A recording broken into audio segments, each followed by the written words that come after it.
Le bijou est un art et non un produit de consommation. Ainsi pourrait-on résumer l'esprit de création de Jean Vendôme. Ohan Tudarian, de son vrai nom, est un pionnier du bijou moderne. Jean Vendôme a révolutionné le bijou à une période où il en avait besoin. Il trouvait que depuis l'Antiquité, depuis les arts décoratifs, il y avait eu une espèce d'appauvrissement des formes et il avait vraiment l'envie de réinventer la joaillerie. Jean Vendôme conçoit les bijoux en véritable artiste. Il commence par des croquis qui traduisent avec justesse les perspectives et les traits. En général, les dessins de joaillerie sont des dessins à l'échelle 1. Or lui, ils sont pleine page sur des formats A4 et c'est vraiment des mini-sculptures. Le joaillier s'immerge dans le monde de l'art et évolue au diapason des grands artistes de son époque. Dans les sculpteurs qui vont l'intéresser, il y a Henri Moore et ce qui retient particulièrement son attention, c'est l'aspect structurant du vide.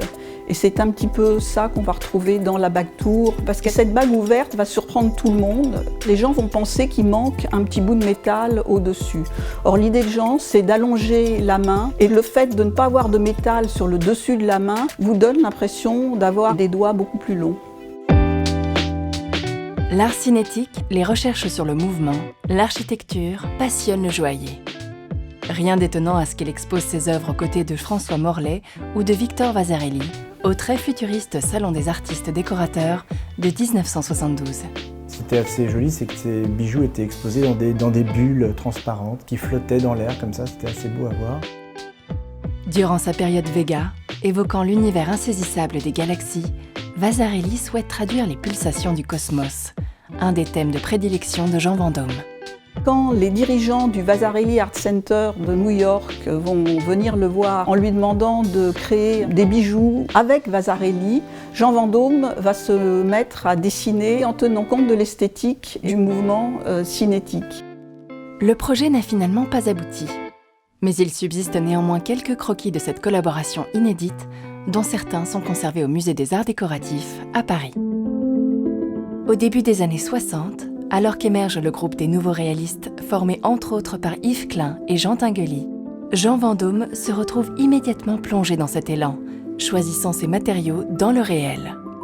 Le joaillier privilégie ainsi des minéraux bruts, des matériaux hétéroclites et des pierres dont la forme et la poésie comptent plus que la perfection. Le dormeur, c'est un collier qui est fait avec des pinces de crabe. C'est vraiment un collier qui est tout à fait portable, malgré son apparence, et qui épouse complètement le corps. Et c'est vrai qu'on peut penser au homard de Jeff Koons suspendu au château de Versailles, et évidemment aussi le téléphone homard de Salvador Dali, qu'il a bien connu. Moi, je vois mon père en fait comme un artiste du bijou, c'est-à-dire les pinces, les chalumeaux, le porte-scie, c'était ses pinceaux.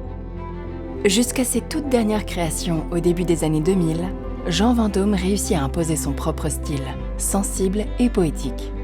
Les créations singulières de cet artiste à part entière rappellent la phrase de Baudelaire « Le beau est toujours bizarre ».